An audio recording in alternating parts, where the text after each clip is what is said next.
धाराशिव जिल्ह्यातील सर्व समाजाची जात जनगणना करा, अखिल भारतीय छावा संघटनेची प्रशासनाकडे मागणी। खासदार निलंबनाच्या मुद्द्यावरती विरोधकांचा आक्रमक पवित्रा, आज नवी दिल्लीतल्या जंतर मंतरवर इंडिया आघाडीचे खासदार करणार आंदोलन।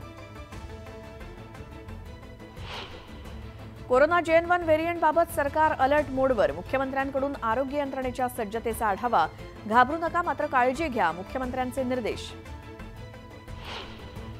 मद्यप्रेमींना सरकारचं न्यू इयर गिफ्ट, 24, 25 आणि 31 डिसेंबरला मद्य दुकानं आणि परमिट रूम राहणार पहाटे 5 वाजेपर्यंत खुली।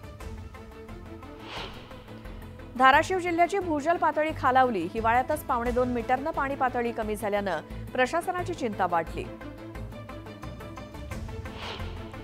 चांदवडमधील शेतकरी आर्थिक संकटात, अवकाळी आणि गारपिटीचा पिकांवरती परिणाम, डाळिंब बागा तेल्या रोगाच्या विळख्यात। जळगावातील पालघाटात बिबट्याचा मुक्त संचार, स्थानिकांना सतर्क राहण्याच्या सूचना। प्राधिकरणानं वैयक्तिक करारनामा दिल्याशिवाय झोपडी जमीनदोस्त करण्यावरती आणले निर्बंध, विशिष्ट मुदतीत इमारतीचं काम सुरू न केल्यास होणार कठोर कारवाई। गिरणी कामगार वारसांना घरांचा ताबा, 5 महिन्यात 1470 घरांचा ताबा।